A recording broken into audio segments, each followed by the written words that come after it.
Good morning, everybody. Today is Wednesday, January 7th, 2015, and this is Before the First Cup with Jules and Zorie here on UCY.TV. And if we hold on just 1 second, we'll get Zorie on the line. Sorry, I was moving a little bit slow this morning, and I couldn't get logged into Skype.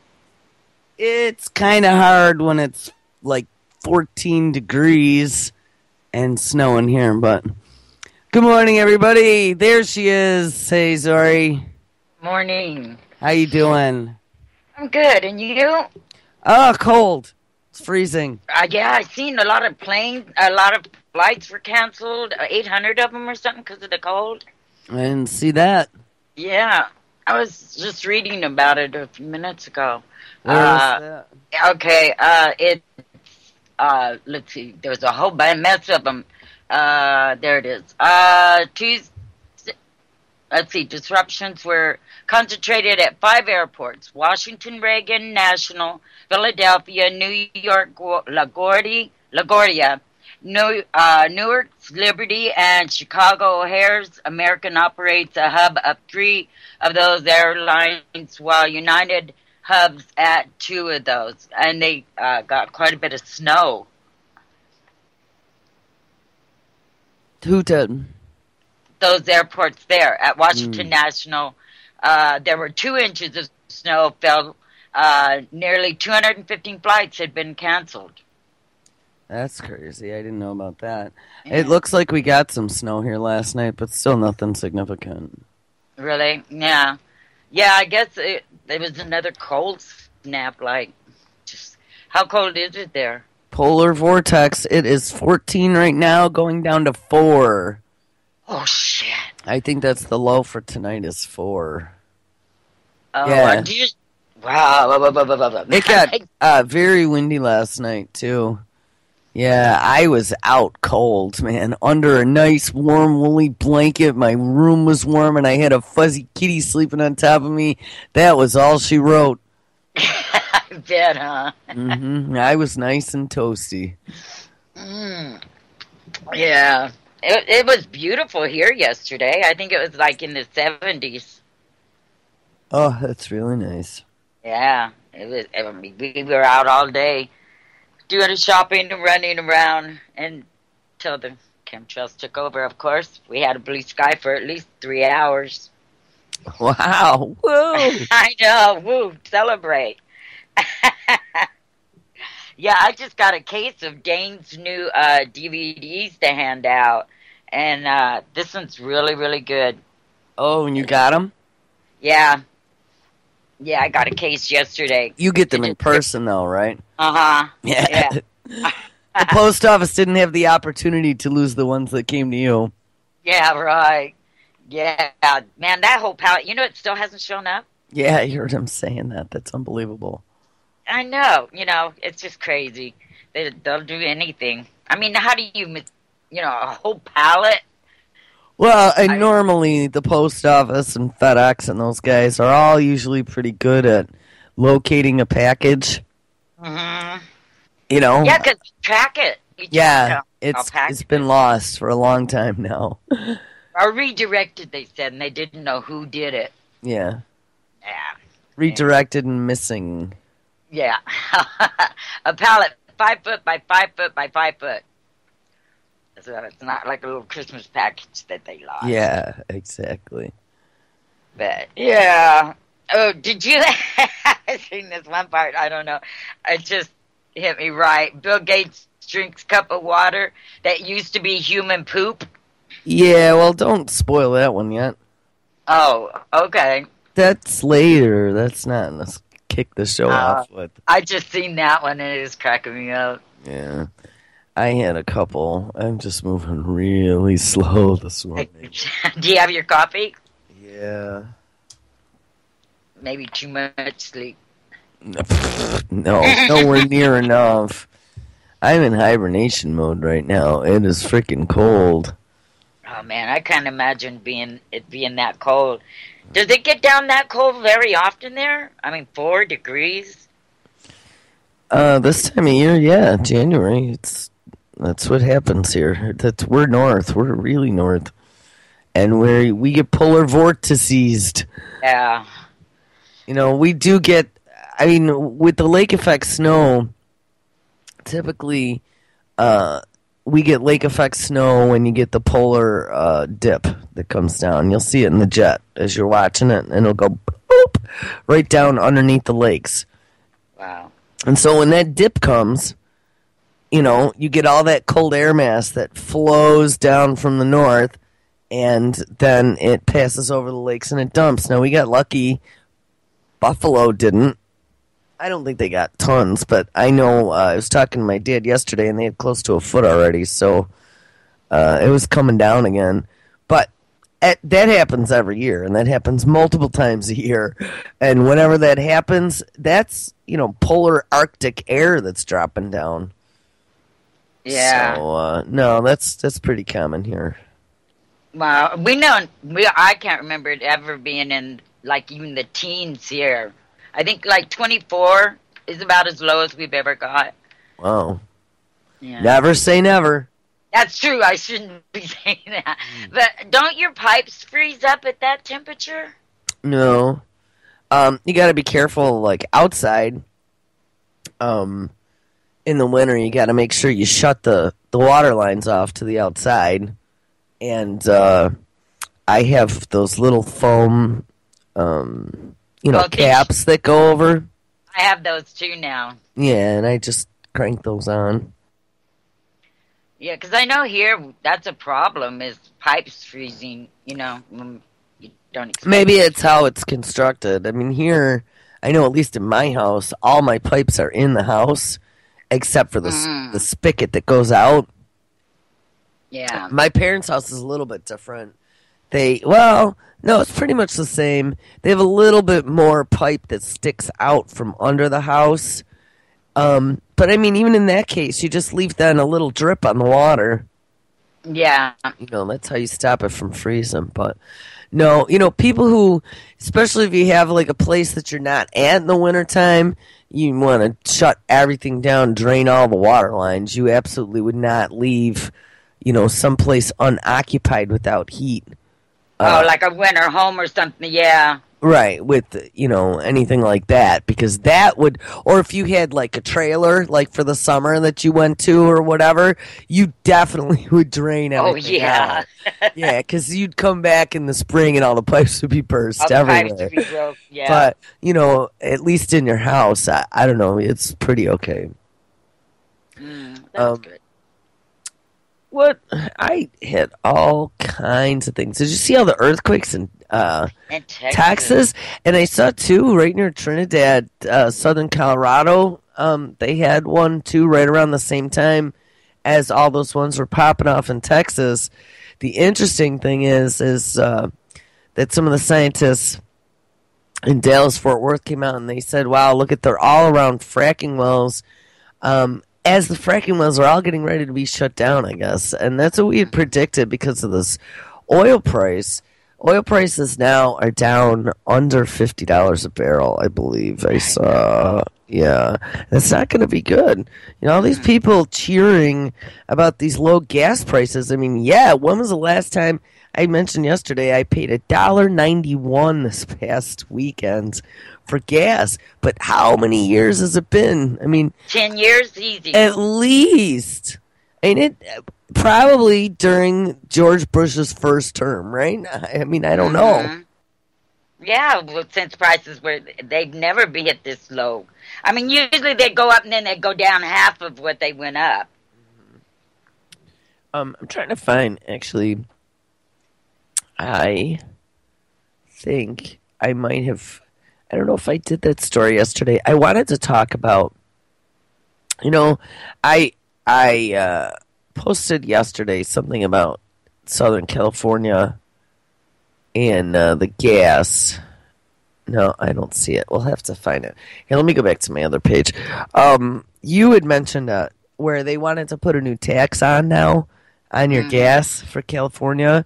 And the interesting thing is, just as prices fall, right, they think that they're going to drop another tax on there. But, that's not permanent. I Here's the know. thing. This is a game of chicken that they're playing with Russia, right? Mm-hmm. And remember, you got Saudis involved. Nothing good ever comes out of having Saudis involved. Right. Right? There's Yeah. always a grand ulterior motive. So. Yep. And then, they add that tax, and then when the gas goes up, then how much is it going to All right, cost then you you're a going to gallon? feel like you're living in New York State. Yeah. California's pretty close, except Yeah, that we it's a are. hell of a lot warmer there. The one advantage, except for we're getting hit with the radiation first. Oh, that's true. Yeah. But remember, we get that upper jet stream up here. That That's thing true. just comes right over and it just goes and dumps it on us. Yeah. Here, hold on. All right, this is from CNBC. Oil dips below $49 as sector faces quote unquote Hunger Games. Now, Games. that Hunger Games. Don't you remember when that movie first came out and everyone was like, Yes. "Oh, this is setting the stage for the future." Mm-hmm. Yep. Wow. Now being used in a title on a mainstream publication. Jeez. Yeah.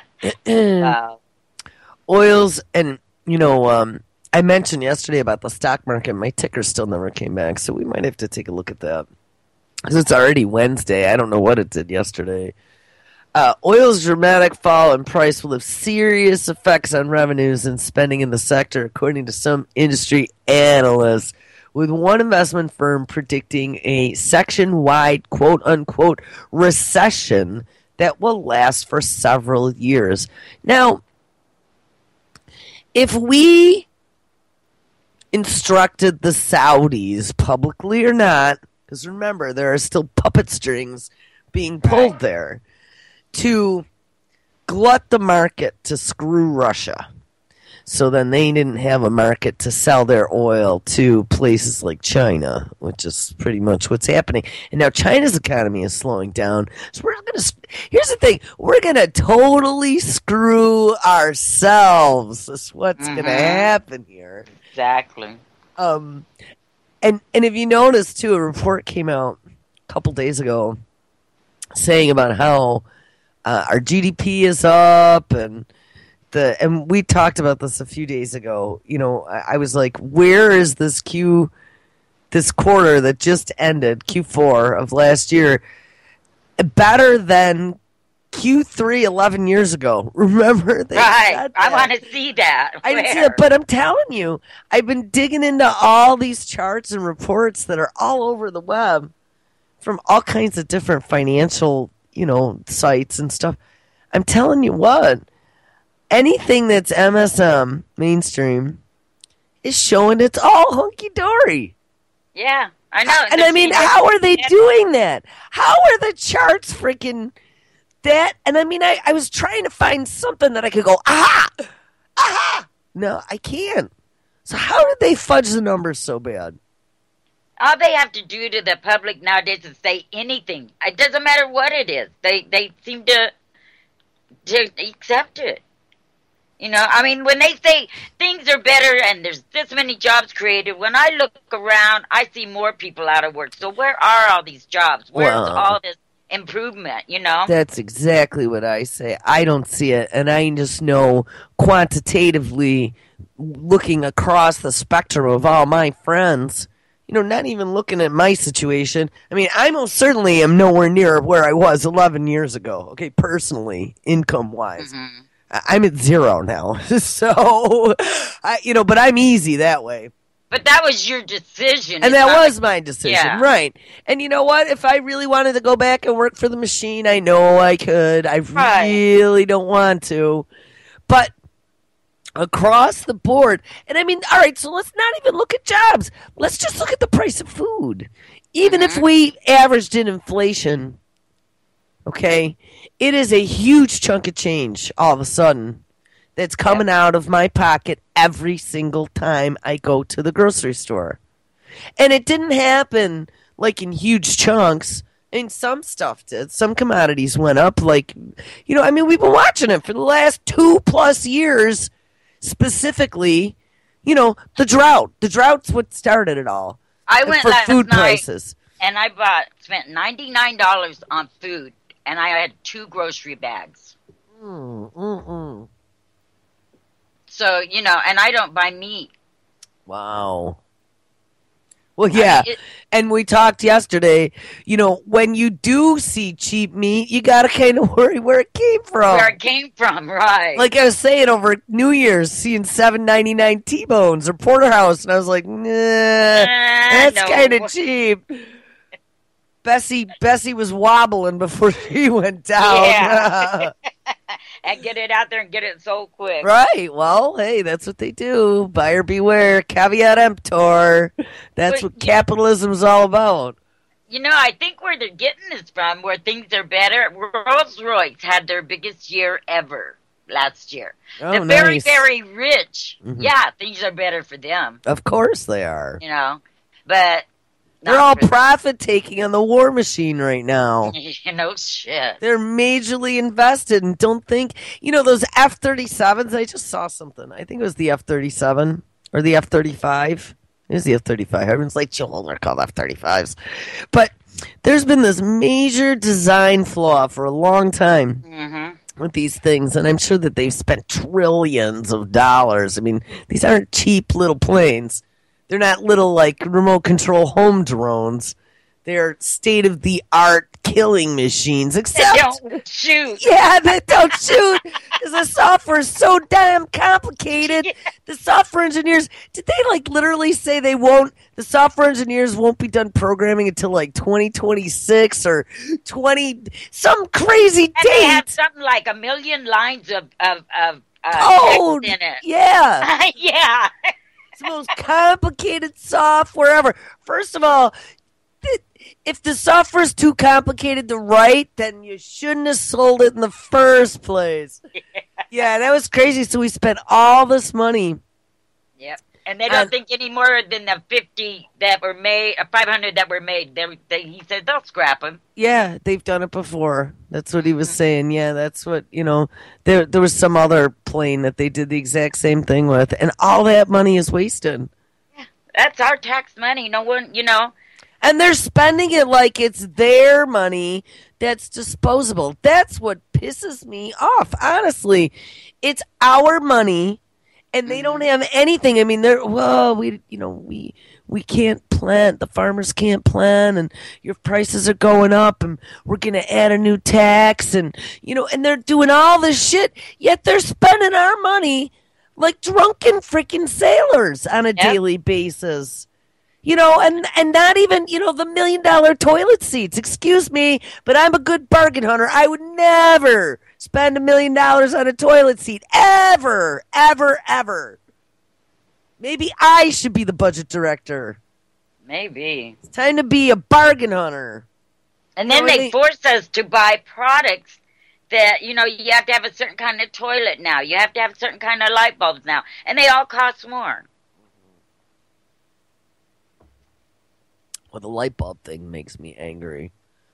We need to really do some real digging in that and come up with the... I know I read it when they first came out with those CFC bulbs about them using those for surveillance, and then they put them into a couple of the big airports. One in New York or New Jersey was a test bed for it, but they were putting them in. They have Wi-Fi in the light bulbs, right?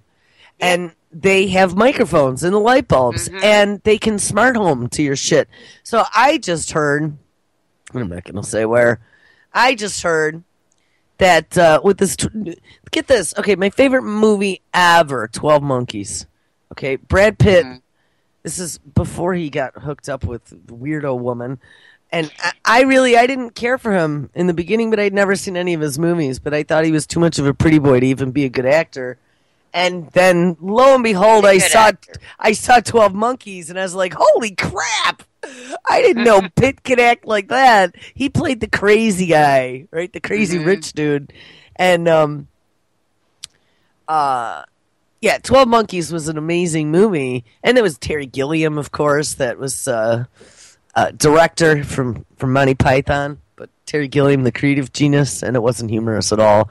But I was very excited to see that they're coming out with a 12 Monkeys on the Sci-Fi Channel, so I was almost thinking, I might have to allow myself a once-a-week dose of DVR.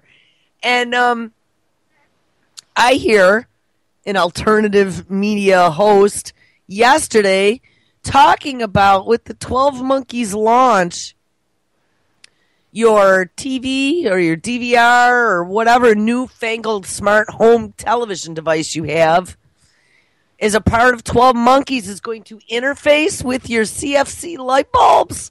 Did you see that? No, I didn't. To sync up with like user experience, and I don't know. I actually, it was late last night. I was listening to this, so I'll need to look that up later and see if I can find some more details, because that was very disturbing. You're going to have television appliances syncing with light bulbs. Well, the smart meter connects them all together. Well, yeah, and I mean, I already know that they were doing that in the airports for surveillance. It was either Newark, New Jersey, or like JFK. One of the big airports put all those smart light bulbs in, and it was like a mass beta test. Yeah, the first time I heard about it, it was in corporate offices they were using them. Oh. There. That's when I found out that they could listen. I'm going to tell you something. Those light bulbs, I was actually just talking with someone the other day about this. Those light bulbs make my eyeballs bug out. They make my eyes burn. Do they? I mean, the light is like so just weak. First of all, it causes me eye strain in the beginning, when they're warming up. I don't like not having instant light when you walk into a room. Light should be on. And the light's not yellow. Did you notice that? Yes. We're used to yellow light because we have a sun that puts out yellow light, not blue light. That's like blue light. Like, it makes me feel like I'm on a foreign planet somewhere. And let's say you're in the bathroom and you have that light on and you're trying to, do your face. You know what? I'm going to tell you what. Yeah, you're not going to look like that outside. You don't look normal. No. And you don't look like that outside. Absolutely not. It looks very different with blue light versus yellow light. I don't like it at all. But then to find out that they really are going to start enabling this thing with smart lamps, I think that my old assertion that you should go and find every incandescent light bulb you can and buy them all up. Go to the dollar store. We go in once a week and buy all they got. Good. I got shelves and shelves of them. I'm not going to use those other lights. I don't like them. They don't last longer. No, and they're super expensive. And as my dad aptly pointed out, when he first bought one and then broke one, you read the back of it, it requires a hazmat team to clean it up. Yes. And, even Dane had talked about that when he first started doing, I think it was even before he started doing a show here, because he was a guest for Madison a couple times. And I remember him mentioning on Madison's show that when they did some air quality testing after breaking one of those bulbs, there was shit tons of mercury. Absolutely. The mercury vapor lights, security lights. Okay, they're the same thing inside of these lights. They're mercury, right? Well, too, when your fluorescent shop bulbs, that's the same crap in there. And actually, when I first had the office out here, I used to have the you know what? I should find out where those are. Though I hate those lights, but maybe I should put in really nice warm grow lights over me for winter to get over my seasonal affective disorder. But I had them hanging right over here, over the desk, and one of the bulbs smashed on my desk. I mean, that was a few years ago, but yeah, I'm sure that you see a white puff come up when you break them. Well, I mean, even years ago. Look back in the 70s and the 80s. My friend, an old friend of mine that I've known since I was young, but he used to do all kinds of work on, vending stuff. And, I mean, how many times did you open up, a machine and a bulb would break? Yep. people are breathing that shit all the time and using bare hands to clean it up and whatever. And now all of a sudden it's like toxic waste dump. Now they're like, oh, it's poison.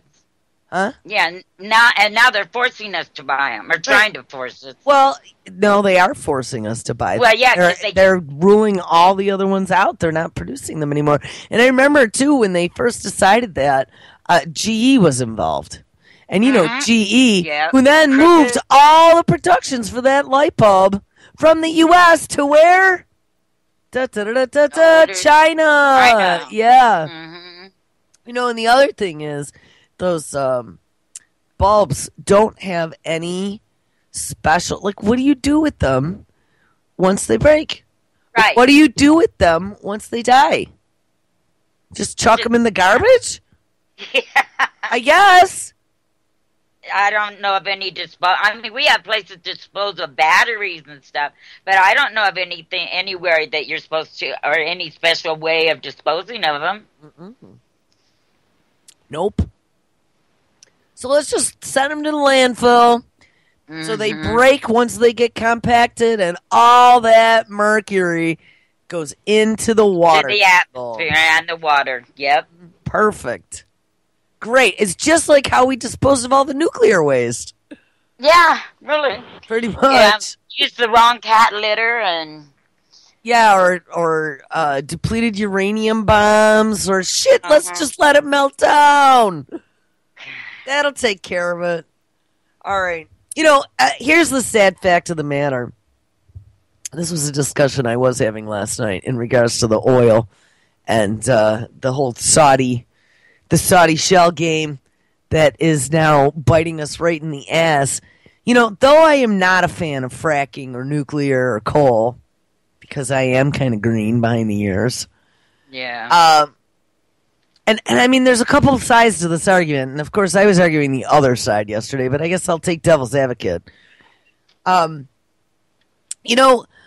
We are able to have the lifestyle that we have because we have reliable sources of energy that output energy enough for us to run our lights whenever we want, and our cities. All our computers. All our stuff. Right.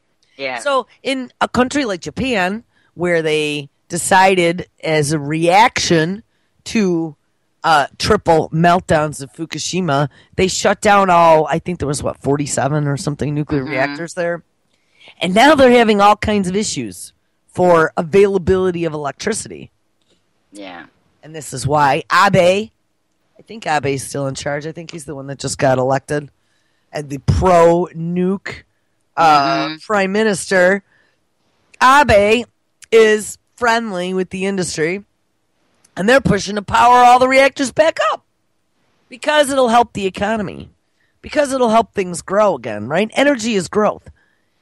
So, by biting us in the ass, by the Saudis glutting the market to cause the prices to drop, this is only a short-term gain for anybody, okay? And that is to fool, again, the blind people who think the economy is doing well. And I just saw the consumer price index on the chart was through the roof. I'm like, how can the consumer price index be through the roof? Is it because all the assholes spend on the credit card for Christmas? Is that what they're gauging right now? Because I don't know any consumer out there that I've talked to that said shit's great and I'm just going to go blow more money because I have so much disposable income. Who has that much disposable income? Especially not if you're blowing $100 for every 2 bags of groceries. Yeah. Right? Mm-hmm. So, all right. Here, follow with me, Zorie. So, we bite ourselves in the ass because oil is cheap. The dumb think it's good, which, I mean, it is good. I'm not saying it's not. I loved having a full tank for under $20. It's been a long time since that happened. Okay? But on the flip side, now with the prices tanking, you're not fueling industry. All these people are going to lose jobs, not just in the southern states where you had the boom, but also in California and Wyoming and all those other places, fracking quickly became uneconomical. Right. Now, as a greenie, I was kind of happy about that. But when I look at the other side, all these people are going to lose their jobs. There's going to be more people now that are going to fall out of the economic system. Yeah. And in the end, it will allow them to tighten the noose even tighter. Because if you also see, we've been talking about the light bulbs. Well, part of that light bulb bullshit is all over this carbon crap that they're crying about. And this is what really gets me and how clueless people are. I talked about this yesterday. You know, they're talking about carbon dioxide needing to go to zero, and this is how maybe we'll weasel into Bill Gates drinking shit water, because that's all he deserves. Yeah. Okay. Yeah, that zero factor. Carbon dioxide needs to go to zero. Well, very surprisingly, and Hal even talked about it on Sunday, the same article. I posted it back last week. A study had come out saying, wow, rainforests absorb way more carbon dioxide than we ever imagined. Yep. Well, surprise, guess what? Plants and trees all absorb carbon dioxide. So they'll all die. Right, as we cut carbon to zero, what the hell are the plants going to eat? I was thinking about that. I'm like, we're having problems growing crops and shit right now because of drought and everything. What's going to happen when we start messing? Right. Yep. And so get this. So they're going to use this carbon tax to tax us more. They're going to use the carbon credits to tell the coal that they can't produce anymore, to tell the cars that they can't drive anymore, to tell the frackers you can't frack anymore. And of course, because now it's no longer economically feasible, but it's also not clean. And remember, we saw that when we were looking at the beef story yesterday, right? Mm-hmm. About the beef, because it's not, they produce too much carbon. Yeah.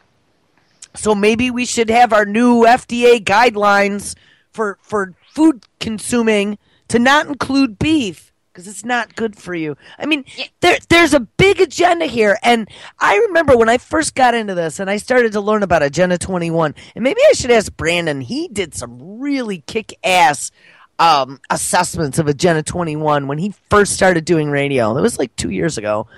But think about it. The carbon thing is global warming. It's a global warming gas. But, well, maybe it's a global warming gas, but guess what? The plants that produce the oxygen that we require to live require CO2. Well, that proves Plant more trees. Stop cutting them down. This is a dumbing down, because we learned this science in 8th grade about carbon dioxide in plants. It's part of the carbon cycle, which is the way the Earth works. I actually looked up the definition yesterday, and basically the photosynthesis has always been what has regulated the carbon cycle on Earth. Mm-hmm. And as the cancer on this planet, has gone in and interrupted it by hacking down the trees and jacking out 100,000 times more carbon than what is naturally occurring, we put it in unbalance. Mm-hmm. I don't know. So here's the thing. So as they get us now to cut back, and they're using this carbon needing to go to zero bullshit story to force us to do it, to force us now to give up our cars. Remember they kept saying that at Agenda 21. You're going to live in small little cubicles all in a city, and they're going to have public transportation, and your actions and your travels will be limited, and they're going to control your life and tell you what you can eat and what you can and can't do. That's coming true. I watched a movie last night, Equilibrium. And, I was told years ago I had to see that movie. You gotta watch I that haven't movie. seen it yet. No. Oh, shit. Yeah, well, I'm going to put that on the list then. It's probably on Netflix, I would think, right? Yeah, we got it on Prime. My roommate got Prime movies through Amazon. But I'm telling you, it's where everyone, it has to do with pharmaceuticals, and everyone takes a dose at certain times so they have no feelings. Right, no, they're going to do that, and I don't even think you're going to be taking the dose. That's going to be, I found a story yesterday out of phys.org that was talking about these new little magic carpets of graphene that they're going to use to do a 1-2 double dose for, like, of course, for the poor cancer patients for chemotherapy. But don't think that they can't use that shit later. They're going to load that up and pre-program it with your daily injections to keep you asleep or to keep you drugged with SSRIs. And remember, too, they were looking at, don't think all this DARPA research is for nothing, people. Nano in your food. The nano in your food could do it because they can program it. I was actually just telling that to my mom. She didn't know about the nanotech in the bottles and actually literally in the plastic, and them using the nano in salad dressings and shit and calling it a flavor enhancer. Right. Sure, so's Fetus and Pepsi. Yep. Right? That's what it was. Yeah. I just saw some other crazy thing. Oh, the human DNA in the vegan rice, was it? Or something. I didn't hear. Oh yeah, well, I'll dig that one out. That was from a couple days ago. Don't let me lose my train of thought, though. I want to get back to what I was talking about. So this whole agenda, though, the self-driving cars. Wow, look at what we were saying about Agenda 21. The tiny homes. You see how they're playing up the tiny homes in the main street? All over the place. Yeah, look at how cool it is to live in 200 square feet, and it's mobile like a vagabond. Mm-hmm. Or the container housing. I was watching a video last night. The professor living in a dumpster. Look at how cool this is. People, they're really making, and look at how easy it is to brainwash people. So now they get all these young people going, yeah, it's cool. It's cool not to have any belongings and live in a dumpster. Yeah. That's great. That's called fighting the man. Well, maybe. Or maybe it's called the man's convincing you that you need to just be a lowly slave and not have anything anymore. Yep. And then tell you it's cool. I'm seeing it so clearly, and they are doing it. It is happening in front of our eyes, and you could sit here and tell your friends and family that they're being duped, and they don't see it at all. They don't see it at all. So, all right, Agenda 21. So we got Google self-driving cars coming. And I don't think that we're going to, in the future, I had actually talked about how, one of my last bastions of freedom is getting in my car, opening up the sunroof and the windows, turning the music on full volume, and putting the pedal to the metal to go driving down the highway. That is I love it when it's windy and warm and the sun is out and it's July and I'm by myself. Oh my God. There is nothing better. Nothing. And of course the destination has to be fun too. Yeah. Actually, the destination. They're going to corral us into the big cities. They are. Mm-hmm. They are. And don't think, if you even notice, too, here's something else I was paying attention to. Like, even the most basic car, like back in the day, you used to be able to get, what were those horrible little tin cans? There was the Aspire. the Fiesta. Remember those little ones? Yeah. The Fiesta was when Ford first moved some of their manufacturing to Mexico. Yeah, well, the Pinto, Saturday Night Live did a spoof off on the Pinto, and I remember it was a desktop lighter. But, the compact car, there was always, like, the cheap car out there. There was also, like, that little Dodge, Challenger, no. There was a little one. They had all the little hatchbacks. The Escort, right? Mm-hmm. Which became, like, the Focus. You always had the little car. I've always had a little car like that. Well, let's put it this way. In the beginning, I got the hand-me-downs. So the 78 T-Bird, the Volkswagen 84 Oldsmobile Regency 98 boat that weighed thousands of pounds, rear-wheel drive, slide through every intersection in the winter, regardless of how early you put your brakes on. Yeah, I had those. Big 8-cylinder, stomp on the gas and a light, and you go from half full to empty. Yeah, I had a couple of those. But after those were all exhausted, I had to move along. And by that time, I actually had myself an okay job where I could afford to buy myself one of the little tin can cars. But it was affordable. Mm-hmm. You could get a tin can car for like $129 a month, brand new. No frills. I remember I was so cheap. I didn't get like anything except for the AM/FM radio at my first car. The AM/FM radio and no air conditioning, and I got the car in black.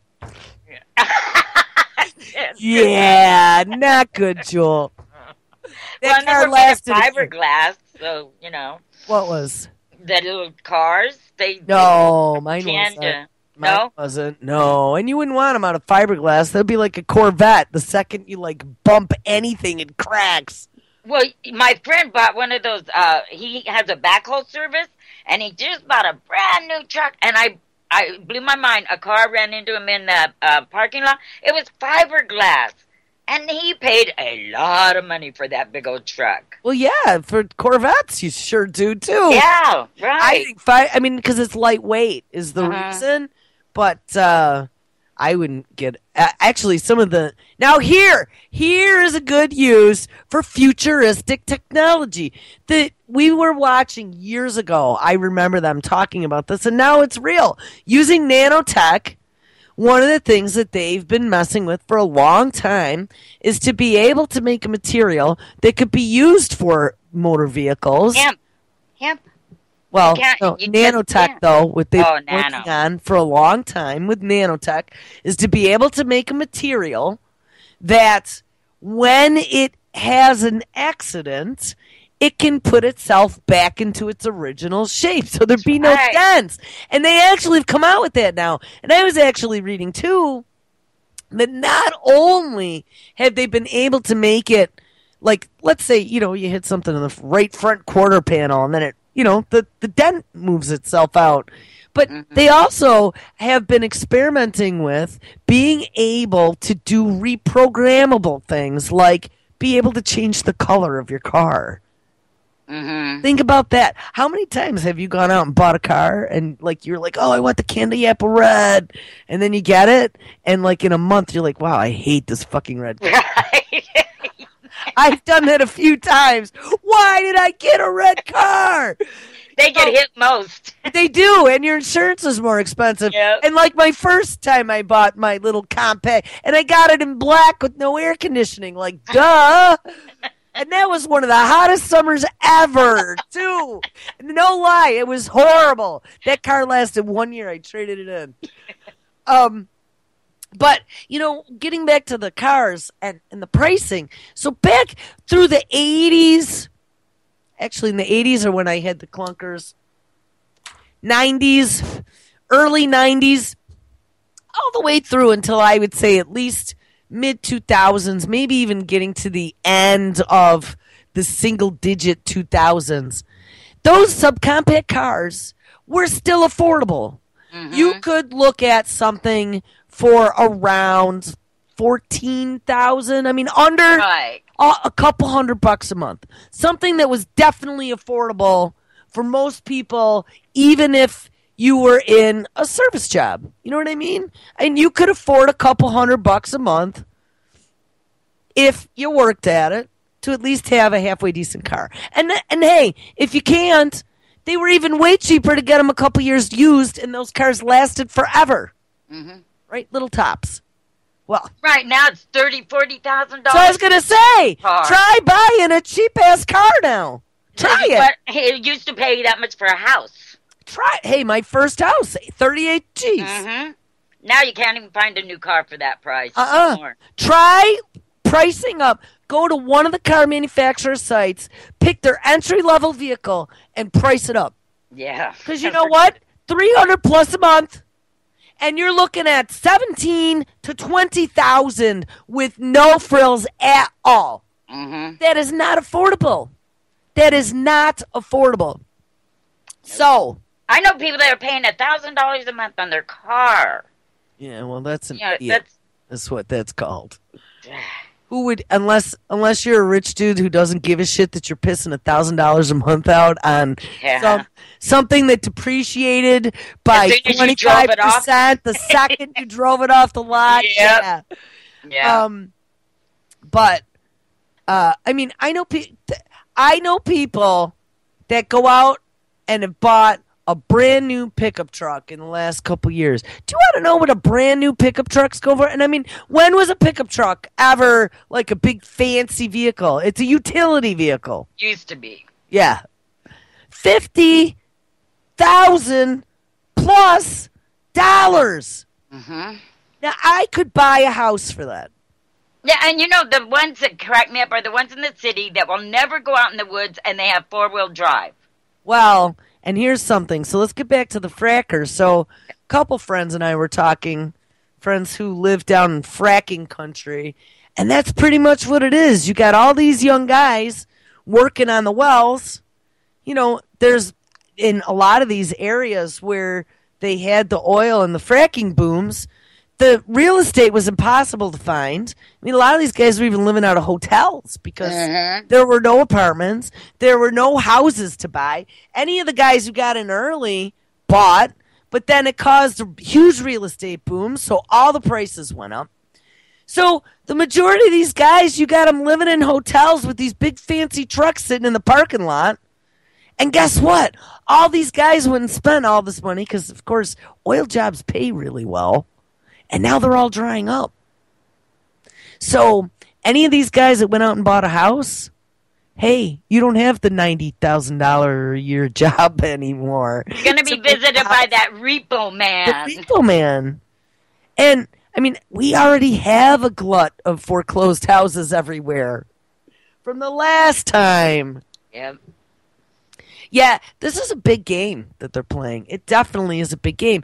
And the end result is going to be, all right, so Google, let's get back to the carbon. So we're not going to be able to drive the cars anymore. But hey, Google's got a solution. And guess what? It's hands-free driving because it's all built in. And look at how easy it is, you stupid public. The public who thinks it's going to be so great to give up everything to the machine. You don't even have to think to drive. You don't have to think at all. And hey, think of all those great parties. You can go get drunk and wasted and smoke all of your legal pot now that we've made legal. You know, honestly, since the beginning, I was like, after Cuomo came out and he's like, yeah, let's do medical marijuana. And he did an executive order. Cuomo? What? I mean, that's not right. Cuomo would not do it. Money. Well, I think it's even more than money, though. I've been saying this all along. Like, something smells fishy. They have had this out-and-out life in prison, ruin people's lives, take everything they ever owned. If there's even a hint that it might have been used or purchased with drug money, they've ruined people's lives for multiple generations now over pot. To all of a sudden just go... No parents, To just all of a sudden turn around and go, oh, we were only kidding. That's great. Look at all this research. Sanjay Gupta came out and said so. Mm-hmm. What happened to him, by the way? He just vanished. Did you notice that? Just disappeared, yeah. Yeah. But Sanjay Gupta was the front man. He did all that. He's like, listen to me because I'm a trusted doctor. and got everyone to say, yay, legalized pot. Look at how much money it's making. But think about it. I actually was having some horrible thoughts here the other day. I'm going to share these with you. So I think we even talked about this a couple times about how if everybody's high, nobody cares. If everybody's high, nobody fights. We're all happy. Everything is okay. Well, like equilibrium. Yeah. And actually, you're right. The first way to get the drug into you and make you take it willingly. Hey, look, it's free. Make it happy. Yeah, look, we're all happy. And then change it, because this was sad, this movie, because they stopped all emotion. Yeah. No feelings. Well, that'll be once they upload us. There won't be any. But, all right, so next phase. So get everybody high, so everybody's happy and nobody's paying attention. Nobody's aggressive. We could all, and guess what? We all end up being couch potatoes. I mean, it's exactly what they want. It's exactly what they want. No, wait. Okay. So the next phase is they've already, we've seen, been working on genetically modified marijuana in Uruguay, right? Where they legalized it all. Now, I also just saw... Hold on. I don't have enough of my feeds open here. But I thought, yeah, I did. I think I posted it to the Robin Freeland page. That a pharmaceutical company was right at the end of the year. Just got a patent on CBDs. Yeah. Yep. And on THC. Well, I don't know about did they on THC? Synthetic THC. Drug makers will soon hold patent on THC and CBD as cancer cures. GW Pharmaceuticals. Oh, where have I seen that name? In the Ebola drugs. Yes. Oh. GW Pharmaceuticals, a drug company that specializes in cannabis-based pharmaceuticals, has received early approval on a patent covering the use of marijuana chemicals for treating brain cancer. And you know what? Actually, it's very sad because Paul's aunt died of brain cancer about a year ago. And that's something that, they do chemo, and especially brain cancer is horrible. And it's like your entire personality slips away day by day until you can't function anymore. GW Pharmaceuticals announced on Wednesday, and this article was from December 14th, 2014. GW Pharmaceuticals announced on Wednesday that it has been issued a notice of allowance from the U.S. Patent Office for a patent application involving the use of THC and CBD, the two main chemicals in marijuana, for treating gliomas. There's gliomas and blastomas, I think, or yeah. Once a patent application is deemed a genuine invention. A genuine invention. Well, they're synthetic, I think, because you can't patent a plant. Well, I'm not going to say that, because I'm going to tell you what I just saw. I posted yesterday. Monsanto is trying to patent a tomato off the vine. Yeah. Not a genetic one, nope. But a tomato off the vine, yeah. I was going to look at that later. Wow. Well, let's read more and see what it says, but I'm going to say that... what? I mean, disgusts me. Did you hear? You heard what that just said, right? Yeah. A genuine invention. GW Pharmaceuticals did not invent THC. No. Or CBDs. Oh, wow. Oh. All right. Once a patent application is deemed a genuine invention, the Patent Office sends a notice of allowance that outlines the fees involved with final approval. Well, guess what? They must have dubbed it a genuine invention because Wednesday, the week of December 17th, the Patent Office issued a notice of allowance for GW Pharmaceuticals. Okay, now, that's ridiculous. It is ridiculous. What? All right, let's read more. Specifically, the company provides this description of the patent.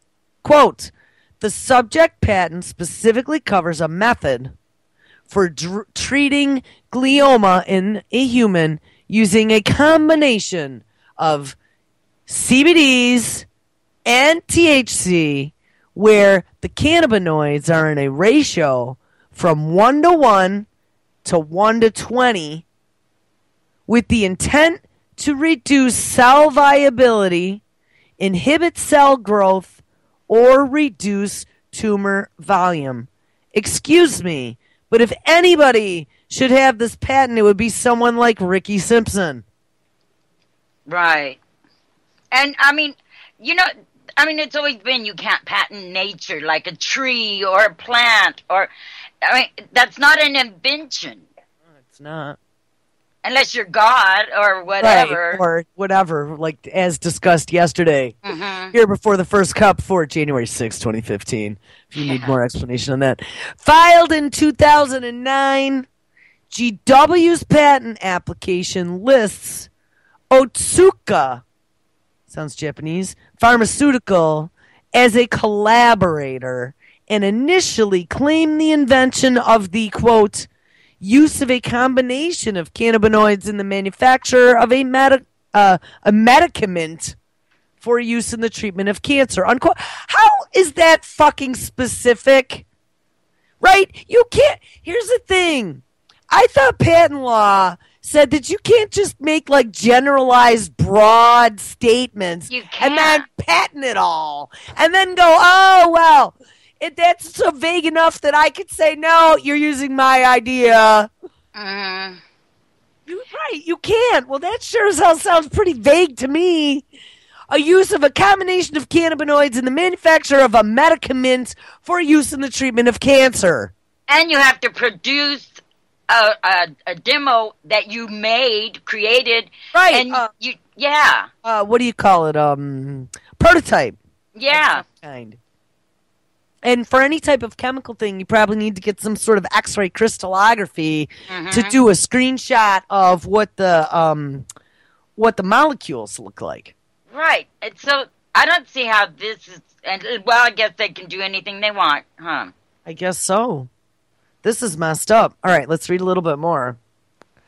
However, it's likely that the application was revised since then. Oh, to be more specific in its claims, including the ratio of THC to CBD used and the types of cancers treated. Well, wait a minute. People have been using the cannabis and CBDs and stuff for cancer for a long time. Yeah. So how are they first? I don't see how they're first at all. And here's the thing. Since when is the ratio of something that you've used patentable? Well, take 2 pills and call me in the morning. Well, eat 3 leaves and see what it does. Gnaw on 1 stalk of whatever.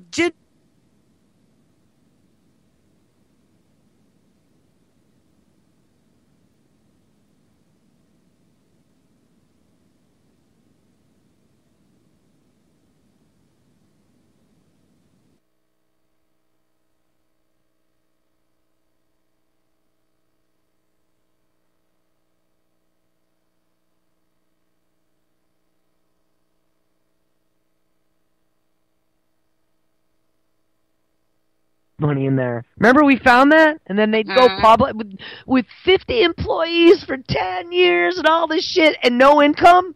Right. Getting DARPA seed money and then going public right before they announced that they were working on something. Yeah.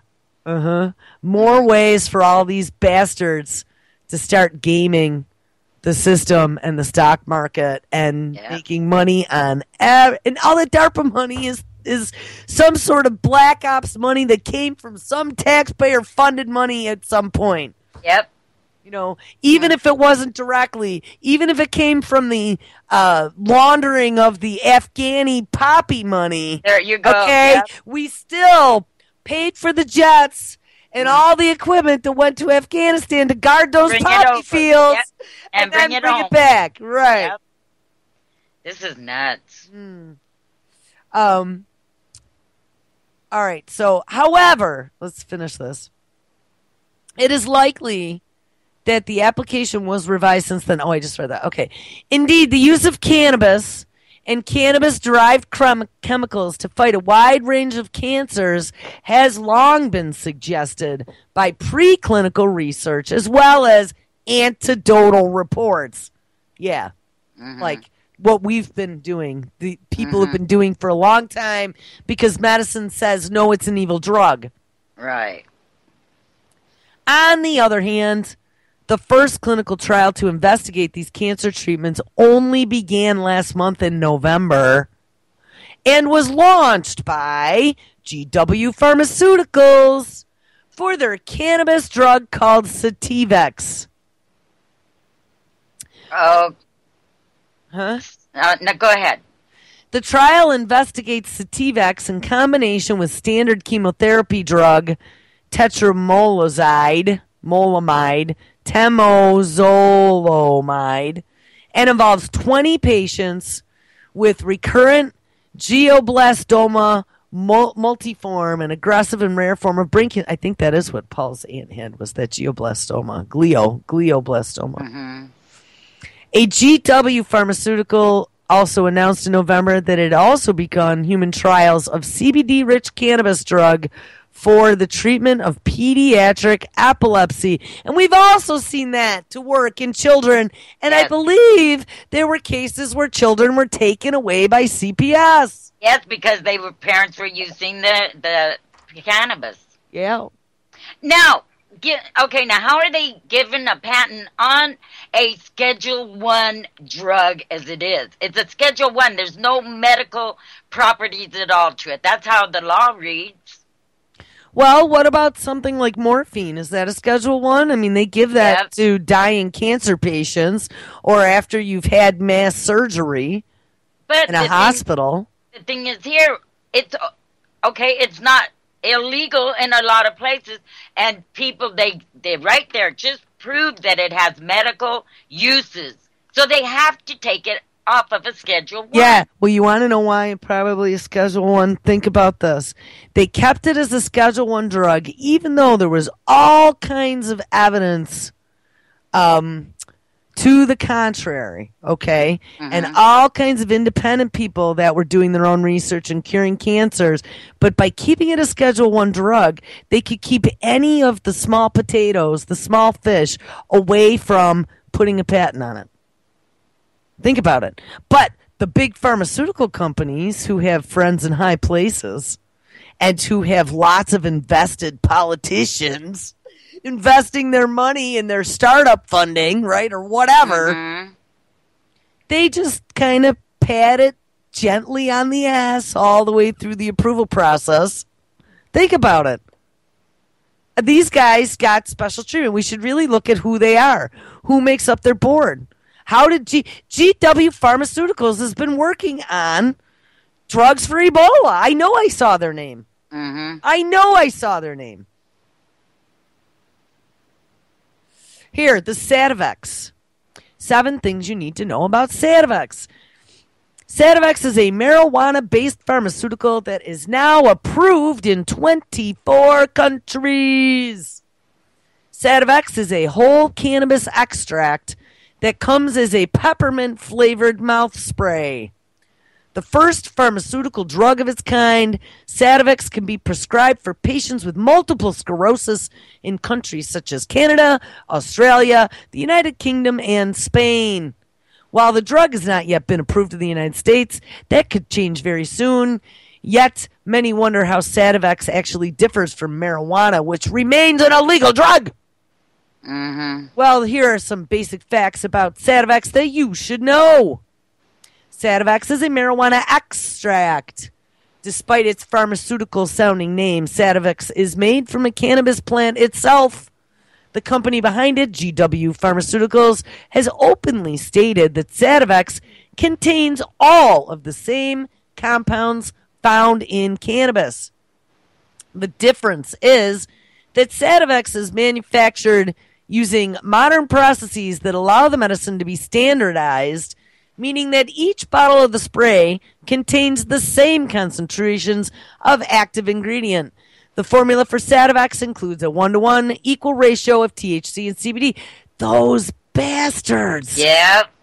So they are using the fact that since there is no standardized manufacturing process for THC or CBD, that they're going to patent the manufacturing process so there is a standard that then they can give as a prescription, and please give me a patent on it for that. So you get the same dose every time and no variants. But how is that patentable? I don't know. Because they're basically saying it's pot. Yeah. Pot, yeah, it's the plant. We just figured out how to make a dosage. Right, pepper. Yeah. So we can give it to you with squirts that taste like peppermint on your tongue. This is nuts. It's this so is illegal. Criminal. Yeah. It is. Wow. Oh, and here it says, the very next sentence, a lack of standardization happens to be one of the main sticking points for doctors who hesitate to support medical marijuana. Oh. Slippery slope. This is making my throat hurt. Mm-hmm. Too much talking. I'm not believing my ears. This is it's a damn oxymoron. I think we were set up, guys. Mm-hmm. I think we were set up because remember now, here's the next thing that comes. The next thing that comes, right? They put it all out there, but remember, they still never federally legalized it. Right. So they still have that ace in the hole that they could throw down at any time. And come raid you. Come raid and then start all over and go, hey, guess what? You know what? Because now we have a process for standardization, we're going to give it to the big boys who now have a patent on it. Oh, and by the way, they have a patent on it. So now if you want to continue in business, you're going to owe them licensing fees. Yep, there you go. Think about that. But, hey, they could just do it even simpler and just shut everything down. And, oh, what? It's drug money. Hey, remember what we did in the drug war? Before we told you that you could grow marijuana, we took all of your assets. There you go. That were purchased with drug money. Hey, Mr. GW Pharmaceutical and all you other pharmaceutical companies who want to throw your hat into the ring. Hey, you want to buy some cheap grow lights? You want to buy a couple big greenhouses that already have mature plants in them? Yep, they're all set just for you. Give us your money. Oh, this might be very evil. So, once they get corporate control of all the pot, and now, now it's out there. Now that is the cure for cancer. That is the cure for, what did they just say, for, that brain. Oh, shit. It's early. Multiple sclerosis. That is the cure for childhood epilepsy. So they're going to be giving these drugs. There's going to be money to be made. There's still going to be recreational users out there. Now what? Well, the tax money's great, so we really don't care. And guess what? As we start messing with the genetically modified stuff that we're growing in Uruguay, now that it's completely legal there, let's start funneling, because here's the thing. They're going to say now that the THC standards in recreational pot aren't standardized. Oh, well, remember we had like the first pot deaths ever?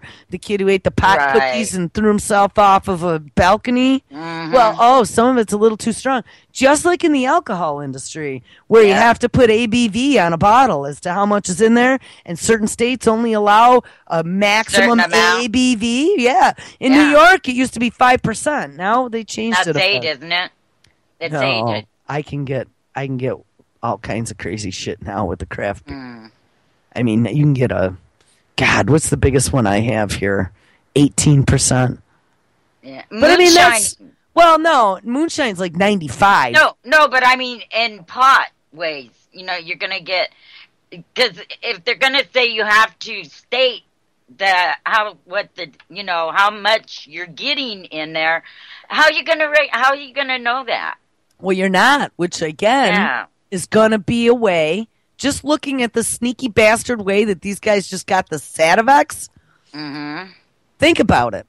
If they're going to have to label what the THC content is, they're going to need it done in a lab. Yep. So think about this. I was thinking about this the other day. They start getting all these people now accepting the fact that there's recreational marijuana and whatever. So they get them to grow this genetically modified pot in Uruguay and say, now it's patented because now we can say, in Colorado, our maximum is only going to be, 6% THC. Where in New York, where, it was a knee-jerk reaction because they're money-grubbing, money-hungry in New York, it's probably going to be a maximum of 3% THC. And it's not recreational here at all, so don't think it is. I saw that they decriminalized some of it, like small amounts, half an ounce or an ounce, but, it's not legal per se. It's always a felony. I mean, yeah, it's still a felony. I'm not sure about that. Federal law can still come in. Well, it depends. There's 2 whole books of law, though, Zorie.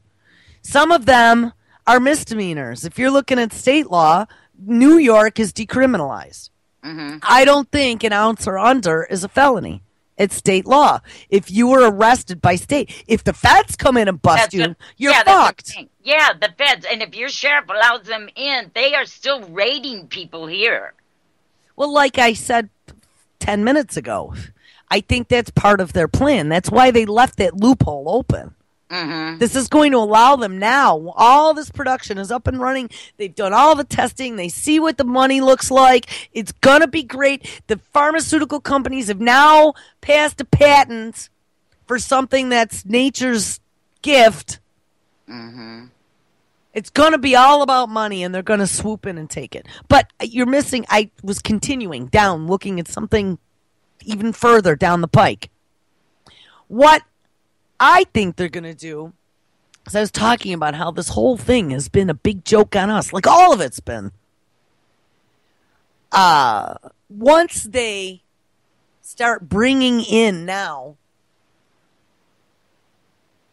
this precedent where they've set a patent to be able to set the strength of the CBDs and the THCs, they are going to do it just like alcohol, because they said, too, they were going to regulate the recreational marijuana stage like they did alcohol, right?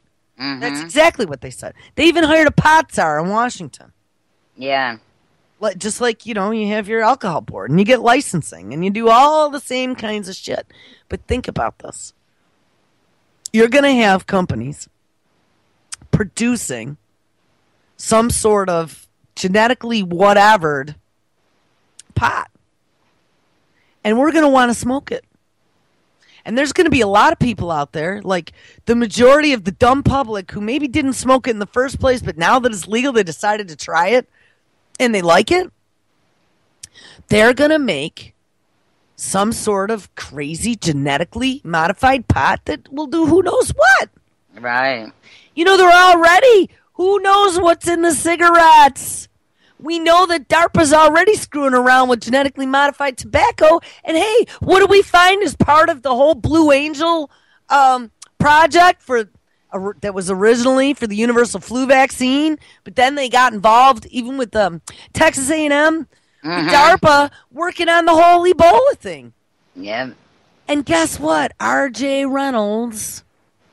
And who's the other tobacco company? R.J. Reynolds and... Philip Morris. Yeah. Are in bed with DARPA and Monsanto producing genetically modified tobacco. That's so scary. And hey, guess what? I bet they're all in Research Triangle Park, North Carolina. That's where a lot of that research is being done. It is. Wow. Guys, it's really ugly. Actually, I see JJ out there. I'd like to get JJ's take on the Sativex and being able to patent the ratio. Yeah, JJ, calling it an invention. I know. That's what gets me. They did not invent this. Here, let's read a little bit more.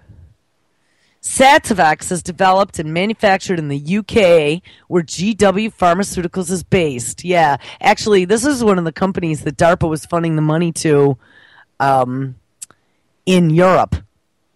And I remember asking, why the hell is DARPA giving money to a European company. Isn't Right. it our tax dollars? Yeah, it is. It supports DARPA. Why would we be sending money to a foreign country to help their drug development? Despite the fact that marijuana remains illegal in the UK, even for medical purposes, the government, Cameron, issued a special license to GW Pharmaceuticals in 1998. They've been around that long? Yeah, allowing the company to grow cannabis for research and development. Oh, is this the place that Sanjay Gupta went to the super secret lab in Europe, remember? And he did like this, it almost reminded me of Geraldo going to the Iraq face War. of the Sphinx. Yeah. No, like one of those, but it was the super secret pot lab in the UK that they were doing all this research. I bet you exactly that's what it is. There was a video. It was actually on like CNN or whatever. Currently, Sativex, though, is approved as a treatment in the UK, and at the same time, advocacy groups are still fighting to have medical marijuana legalized in the country. Now, hear that. Hear that. They've approved the drug. They've allowed this pharmaceutical company to grow the pot in a country where pot is completely illegal. Even for medical purposes, and they cannot give pot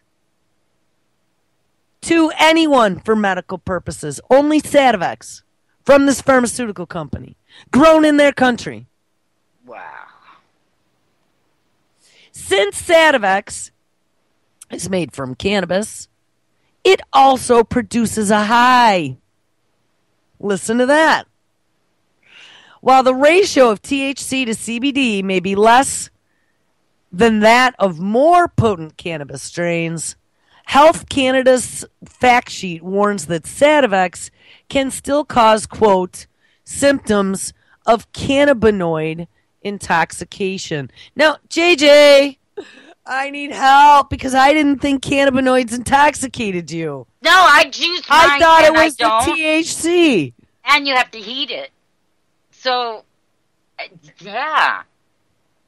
But this is actually off of things to know about Sativex. I don't know. I need someone who... I don't get why they're talking about this way, because unless they've done something to it, I always thought that the CBDs do not make you high. He's in chat. JJ! I'm going to call you. He's going to say, my Skype sucks. Well, too bad. Come on. I need some clarification. Oh, wait. What did I just do to Skype? Uh-oh. Oh, I'm trying to share my screen. Cancel. No, here. Plus. Let's see. He might not. His notebook might be host. But we'll see. Oh, he's offline. Well, no. He's like, his machine's maybe not powered up. All right, I added him to the call, so if you... Well, THC is a cannabinoid, is what Joe says, okay? Right. But when you take, like, when you take CBD oil, you're not getting high. Yeah, you do. Hey, Road. If you're going to come into my chat room for my show, I saw you doing this yesterday, too. Don't be listening to other shows and then telling everyone about it, okay? Either listen to my show or go hang out in Corbett's chat room. I hate that shit. I was watching people yesterday during anti-media going, oh, here, come listen to Fucktard show in Australia. You know? Yeah, and it is Fucktard. I'm going to say that. You know what? I deleted them, and I'm going to ban them, too, if I see them dropping shit in my chat anymore. Anyway, whatever. Let's change the subject now, because now I'm annoyed. Cannabinoid annoyed. Mm-hmm. Yeah, I gotta go look into some of this because this is crazy, though. I just, you're right. This is, it's like this has been their agenda all along. 1998. Mm-hmm. Now, when did Nixon make pot illegal? When was Nixon in office? In seven? No. 70s, yeah. 70s, Early yeah. 70s, though. Real early Vietnam, 70s. yeah. 69, 70, right around there. Yeah. Here, like cannabis, dizziness and fatigue are the two most commonly reported side effects of taking Sativex. Sativex has also been confirmed to have no permanent effect on cognitive function. On the other hand, Sativex is administered as a mouth spray and has been found to cause oral discomfort in 20 to 25% of the patients. Medical marijuana users do not typically experience this problem and often rely on vaporizers to avoid the negative effects of smoking. Sativex has gradually been making its way through the FDA approval process, and it is currently in phase 3 trials. The final phase of clinical trials is a treatment for cancer-related pain in early 2014. Oh, you gotta know it. I'm telling you. Sativex was granted Fast Track designation. Are you hearing this? Yeah. This fast tracking, remember, that's what they did with the squalene. That's what they did with the Ebola vaccine. Well, that's how you get anything through now. It's by money. The more money you give, the faster it gets through. It can cost, like, they pay $1 million and they get fast-tracked up to the front. That's been going on for years. Absolutely. Absolutely. GW Pharmaceuticals says it expects to receive final FDA approval within this year or next, and once approved, the drug can be prescribed by doctors and sold in pharmacies across the United States. Wow. Interesting. Hey, I want to make another comment to chat because I'm just going to say something. Anyone who goes on air for 3 to 6 hours and slanders somebody is not welcome in my chat room. Okay? I'm just going to leave it at that. So if I see him again, I'm going to say something. I've already banned any words that have to do with his links to his fucking chat, okay? Now that I saw that we have word banning in chats. You know what? You don't go on air and talk shit about someone personally for 3 hours, 6 hours, especially when you're the fucktard that started it all. And then show up in my chat room trying to take listeners. I mean, really? Are you that pathetic? Are you that retarded? So, you know what? I've been nice up until now. It's been over 2 years that I haven't said anything, but I'm going to say it now. And if you want to go hang out there, go, please. Save me the trouble. You know, I got to tell you guys, I'm tired. I'm really tired. I do this for fucking nothing. I take money out of my pocket every month. I take time away from my family every fucking day to keep this thing running. And I don't have the patience anymore. And you know what? There are too many assholes out there. I'm not going to be nice anymore. I'm just not. You know, every day I got someone over here using my network to, after they fucked me over, to come here and pimp themselves. I see it every day. Every day. All these assholes that couldn't be bothered. All these assholes that thought they were so fucking great. And then they show up here trying to suck people out of here. You know, what? Tell me you don't want to be here. Then don't come back and then use everything. That's called a using piece of shit, isn't it? Mm-hmm. I don't like using pieces of shit. Please go away. I've had it. I honestly, the year of 2015 is going to be Jules putting her foot down and saying, fuck you. How's that? Because I'm not putting up with it anymore. I am at the end. I am at the end of my rope. End. The nice stops here. I'm not going to be nice. In New Zealand, the average prescription of Sativex costs $16,000. What?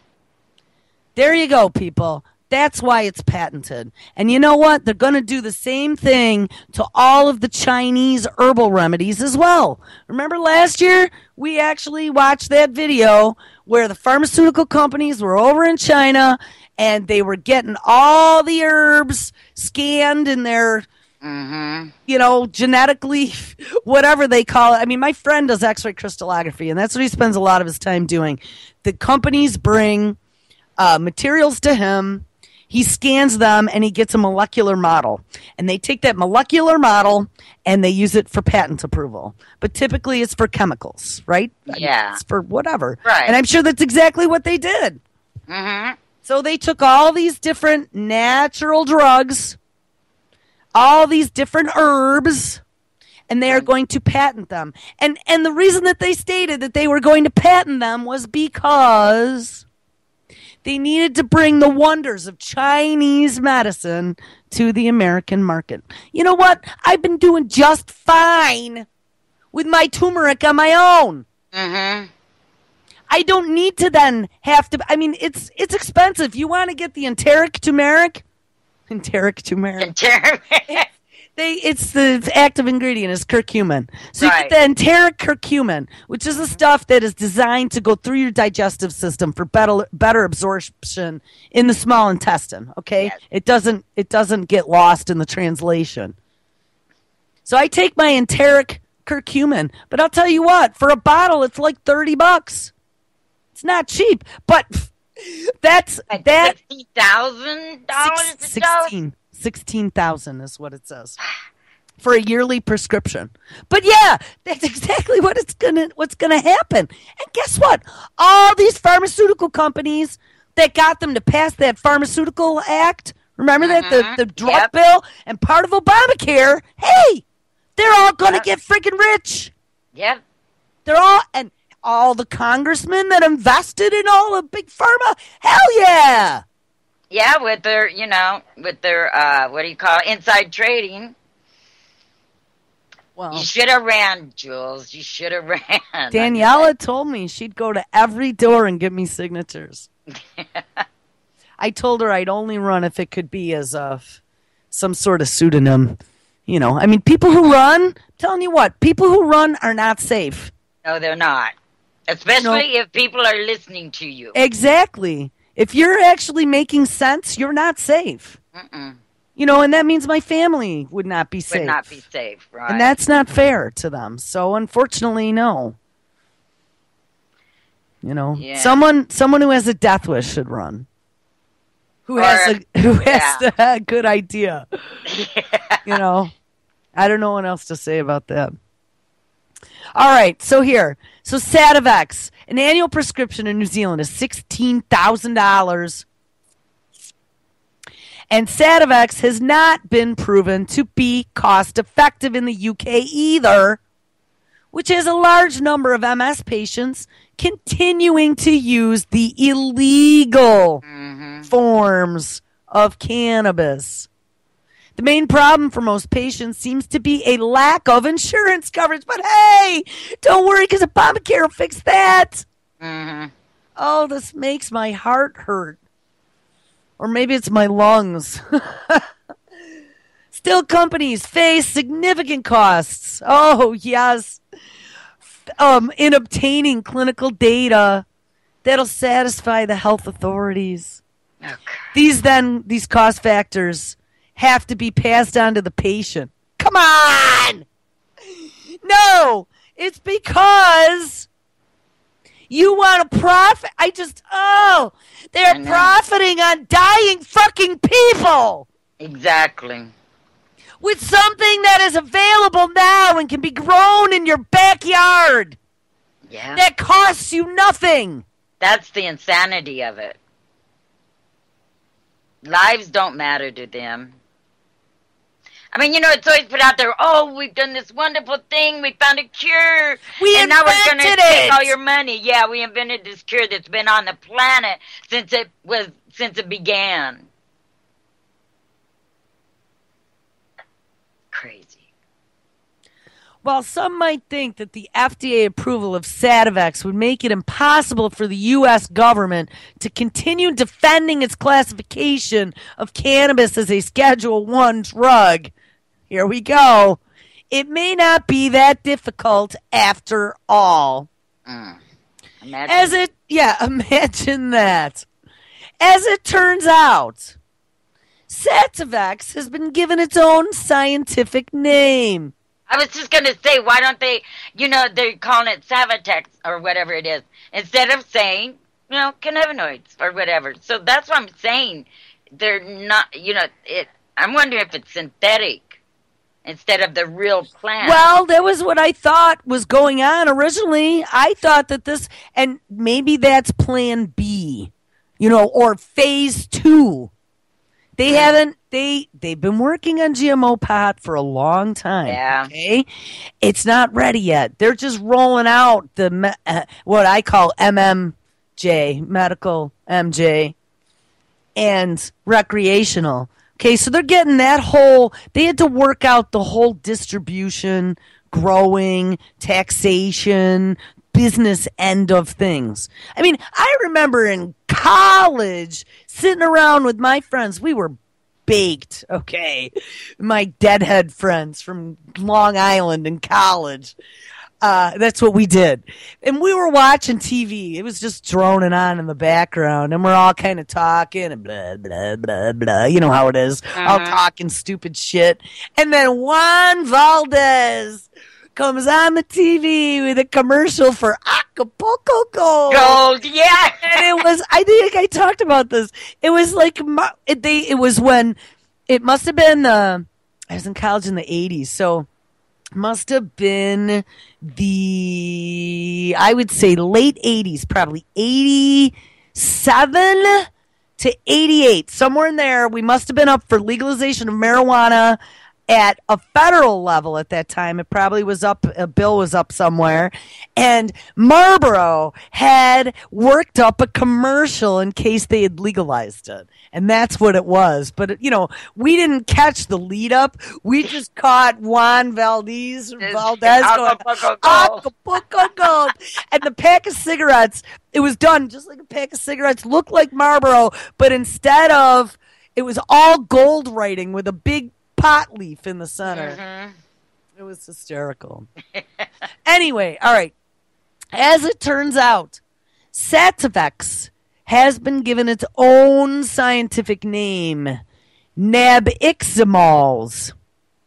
Like other marijuana-based pharmaceuticals such as Marinol and Sesamet, this allows Sativex to be scheduled separately from cannabis. Most countries where Sativex is sold have used this approach in order to maintain a ban on medical marijuana. There you go. All in the name. Yes, and they're going to do, so it sounds to me like they're going to do exactly what they did in the UK. Keep it illegal at a federal level, but make it legal through the pharmaceutical companies and then charge you through the teeth so you go bankrupt paying for something that you could grow for the price of a few seeds. And hey, if you can't afford it and you do the black market and you get caught, sick dying person with cancer, we're going to take everything you own and put you in jail for the rest of your pathetic life. Yep. Exactly. Oh. People, if you were not angry before you started listening today, you should be now. And this is going to get worse. And remember, again, it's all Agenda 21. Codex Alimentarius is what this shit is. Exactly.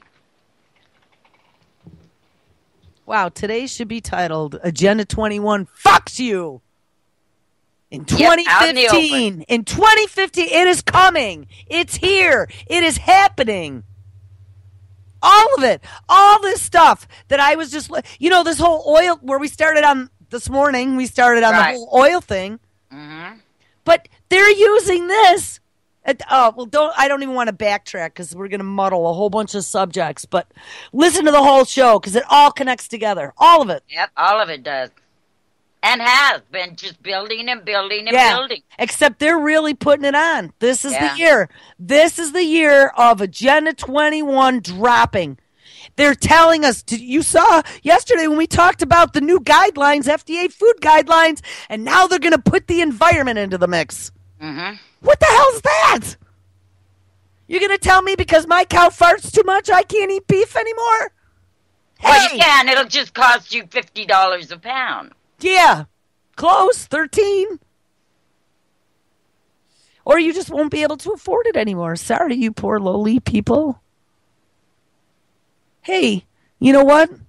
We got test tube meat. Yeah. We got buck protein. Yeah. Hey, you know what? Those 3D printers can make cookies. There you go. They did at Christmas. They had there was a video with them 3D printing Christmas cookies. Oh, really? I missed that one. Oh, it's not even funny. Yeah, they use some sort of paste. It's not funny. I really think that's going to be first generation quote unquote replicator, and they're going to be using things like bug proteins. Wow. Why not? The UN's been touting it for years. Look at all the videos on how great the protein is in bugs. Oh, I know. And I haven't heard anything about that lately. That was a biggie thing for a little while. Now it's kind of faded to the background. Well, not yet. They got to get the prices of everything else up higher. That's true. So you remember eggs in California going up 14 to 40% because why? Because they want free-range chickens. So free-range chickens apparently cost more. And that's crazy. Taking chickens out of the cage and letting them eat bugs and not having to pay for their housing or for their food apparently costs more. Yeah, that's nuts. It just does not make any sense at all. And people, what I can't believe is just how every day goes by. And there is crazier shit every single day. Like earlier we were talking about this whole carbon thing, and then really looking logically at CO2 in that study that they just came out with. Like some smart scientist was probably putting that story out hoping that some smart people in the public would go, what the fuck? Oh, yeah. Yeah, like the forests do suck up carbon dioxide, so why do we want to eliminate it? Right, and let's see, what grade was I in? I think I was in 6th or 7th grade when I learned that. How did I forget? It's called the carbon cycle. Like the most basic building block on Earth. The fluoride is working, folks. I think so. I would be very interested in whether or not the Common Core curriculum, again sponsored by Bill Gates, includes the carbon cycle. No. I bet it doesn't. I bet it doesn't either. Wow. And it probably includes creationism. With Bill Gates, you never know. I mean, we talked about that yesterday. Yeah. Versus intelligent design versus evolution, or how they can all work together. By the way, I titled yesterday's episode Before the First Cup with Jules, Zorie, the Nazi cows, and the Pope. That's a good description. How do you connect all three? The Nazi cows and the Pope. That cracked me up, though. Nazi cows. I never heard of them before. Me neither. Oh, God. The education you get here is amazing. I don't know. I gotta tell you, I am just... My chest hurts after this. I'm just so floored. And I'm not, though. I'm not surprised. Not surprised, but that it's happening so fast.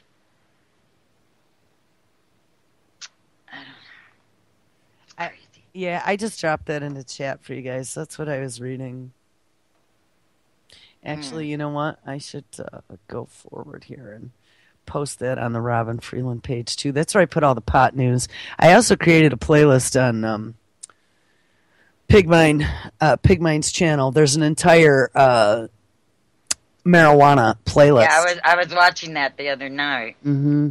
That's actually there's some great videos there, but there's probably lots more that I didn't catch. I just have it grabbing anything in the title. So hold on. Let me stick the story in here so I don't lose it. Okay. So I don't know. We got like 20 minutes left. I have so many things I wanted to talk about, and now I'm really upset. I know. That I'm just floored. I'm in disbelief of the angles they're using. And this isn't the end. This is just the beginning. This is the scary part. Guys, I mean, all of our natural remedies that we've been utilizing, that we've discovered, like oregano oil or, ginger. Well, they've been trying to make all that illegal for a long time. Right. The vitamins, yeah. And one of the things that they used, lack of standardization. Mm-hmm. The fact that there is no FDA-approved amount for taking. And how do you get FDA approval? Not by the quality or the testing, but by how much money you give them. Yeah. Yeah, and then fast-tracking it, and then paying for the licensing. Yeah. There's no testing anymore, folks, and don't think there is. When you see FDA approved, just think, well, somebody had a lot of money to get this through. That was not on its standing of whatever it is. Mm-mm. And how much money is there to be made? Shit. Prozac, over $250,000 a minute those people make. Wrap your head around that. Worldwide sales. That much money. Mm-hmm. And when the patent runs out, then they just change the label, change the color of the pill, and put it out there for something else. Well, or they do it... Oh, actually, here's something else. Or they do it as a generic drug. And here's something my dad was just telling me. I don't take any meds at all. I don't either. Nothing. I mean, I take natural stuff, but I'm not on any medications whatsoever. And, but one of the things my father was telling me is that, before, like if I have, I get sinus infections and it's because of allergies. I found a good way to try and prevent them, but I have a deviated septum I discovered, and I think it was from some occurrence, probably 8 years ago on my birthday. Need I say more? Where I don't know, something happened, and the next thing I know, I open my eyes and I'm like, whoa. And I smacked myself right in the nose. I went down. Oh. I didn't eat. That's what happened. And I should have. And I didn't eat. And we were all partying. And next thing I know, the whole room goes black. And I fell. I went down. And I didn't think there was any permanent damage. But then I started having all these sinus problems. And they sent me to an ENT because I was getting all these infections. And so they did a CT scan. And I have this deviated septum. And I was like, well, how is that possible? And they're like, well, it could have happened from a trauma. I was like, oh. Oh, that. Oh, but the first thing they wanted to do, surgery. Mm-hmm. They go in and they literally break your nose and then put it back together again. And then you got to have gauze all packed up in your nose. It's horrible surgery. No, thank you. That's what I said. No, thanks. Thank you very much. So I just deal with it. But my father was telling me that the generic drugs, which there's a couple things. We've talked about these. There's no liability if you buy generic pharmaceuticals. There also is no FDA oversight in the generic pharmaceuticals if they say that they are making the drug with the same chemical formulation as the patented drug. They're not checking it. And when they do check it, they find out that it's not exactly the same thing, and there really isn't a lot of standardization, and guess where much of it's made? China. Yes.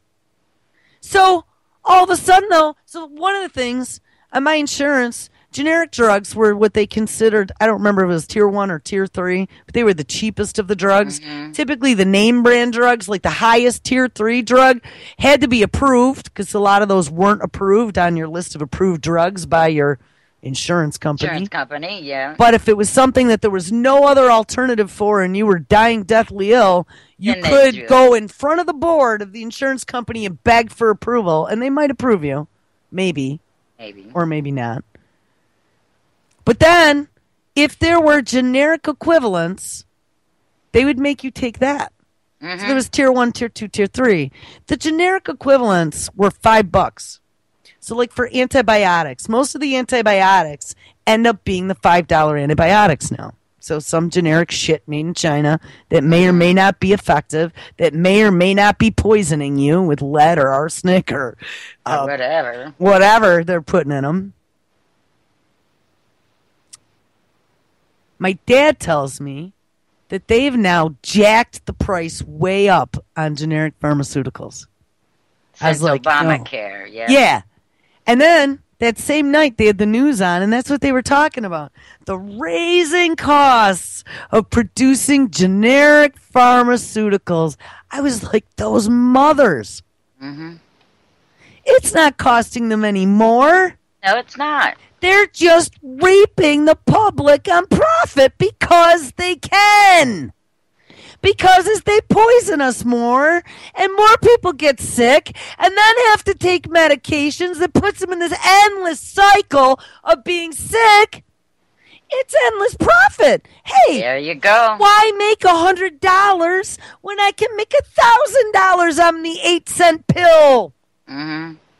In my slave labor factory with no EPA standards. And guess what, folks? The TPP is coming. So we better make sure that we get as much as we can, as they'll be forced to buy it from us. It's ugly. It's very ugly. Yet to get uglier. I see nothing good. Stay healthy, people. I just don't even know what to... You know why I've had enough of everything? Because I don't see anything getting better. And I see fucktards, like the one I was talking about, trying to create trouble, trying to divide people. Right. He is such a racist fuckhead. That's all he talks about. Because you know what? That's the most important thing on the planet. That's what all of his shows are about. You know what? Yeah. You know what? Let's hate everybody because guess what? That'll fix the world. And that seems to be the biggest problem facing all of humanity right now. Hey, Einstein, I think you got it figured out. Yeah. This hate has got to stop. Go hate. Go hate. Let's see how fast you die of cancer. You know what? Look at the rice experiment. That's all I got to say. We talked about that yesterday. Yep. Hate and fear. Hate and fear. Yep. Keep the people dormant.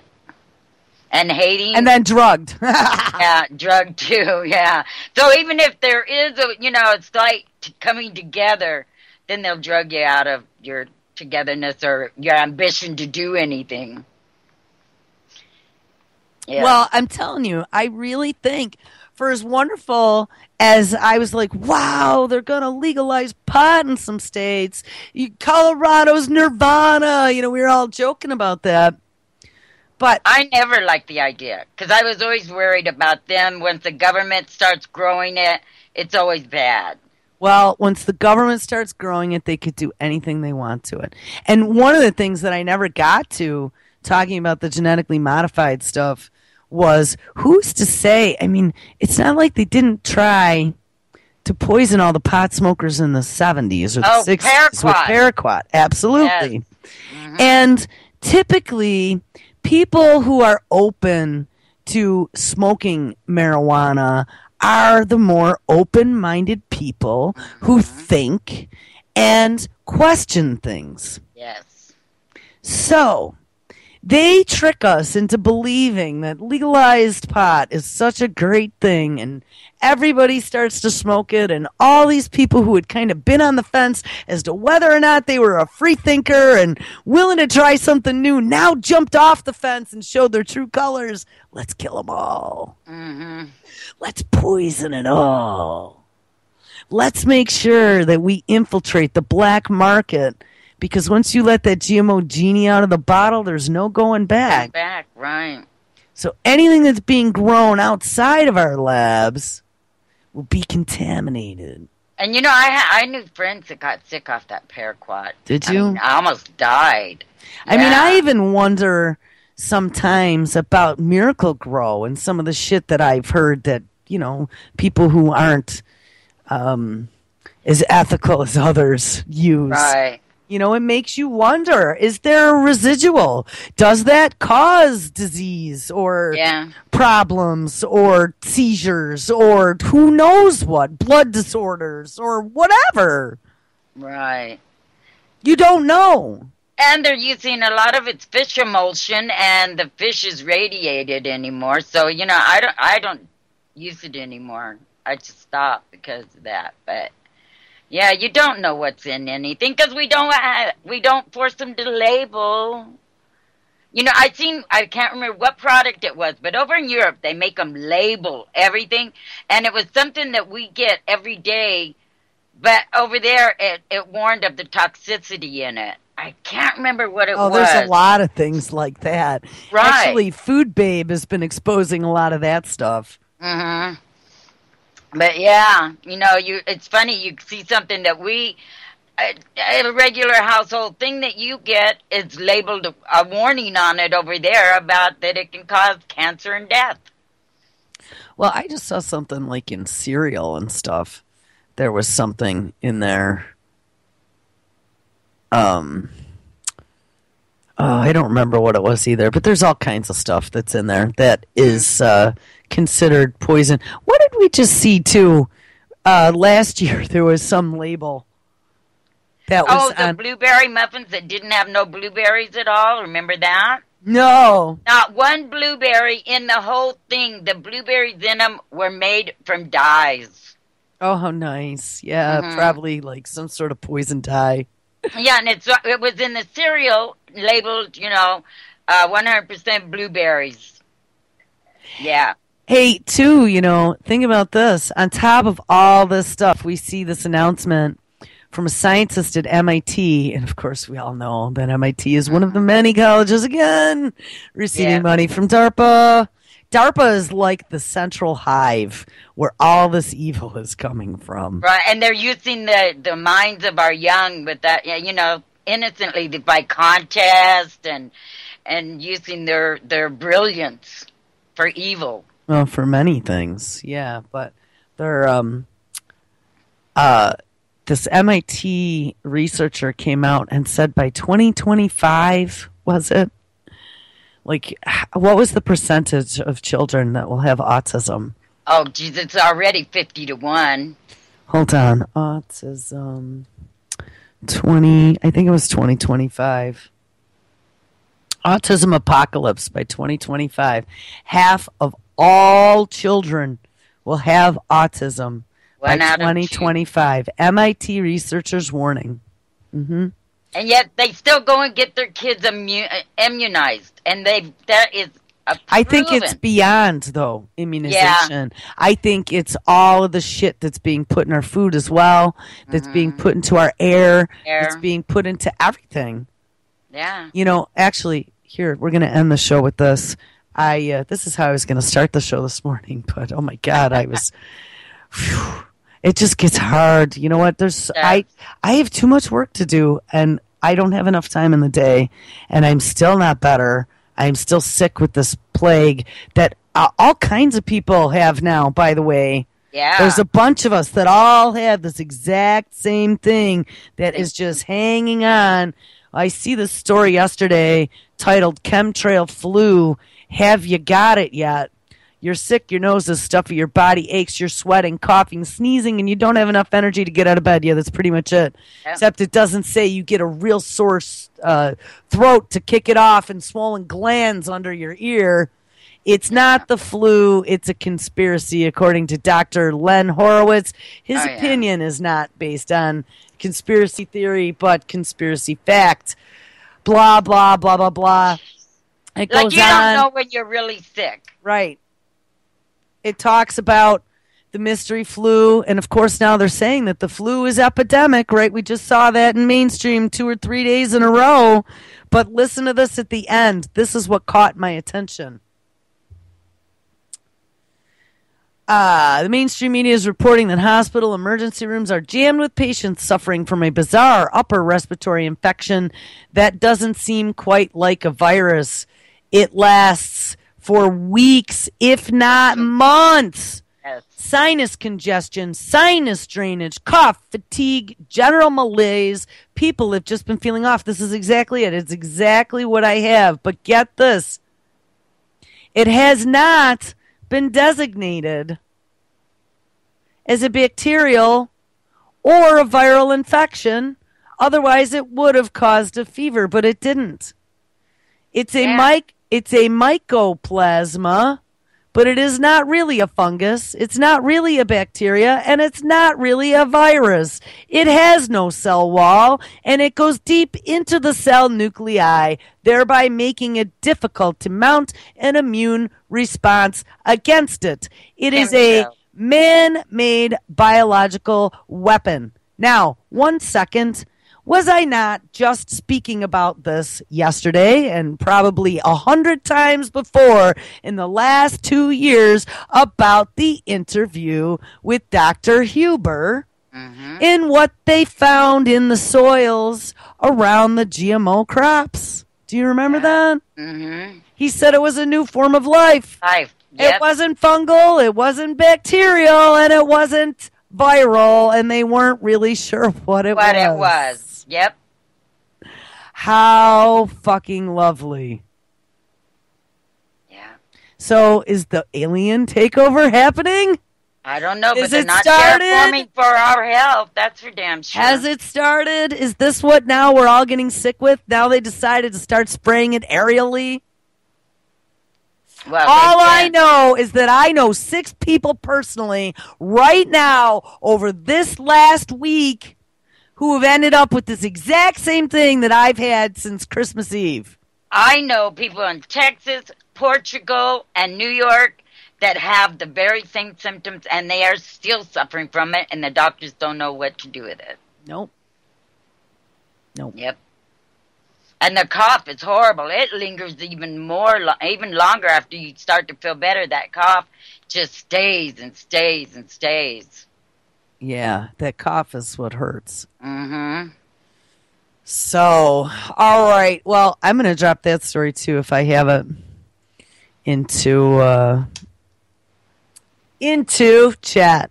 All right, guys. Well, guess what? We've done it again. Wow. Somehow, some way.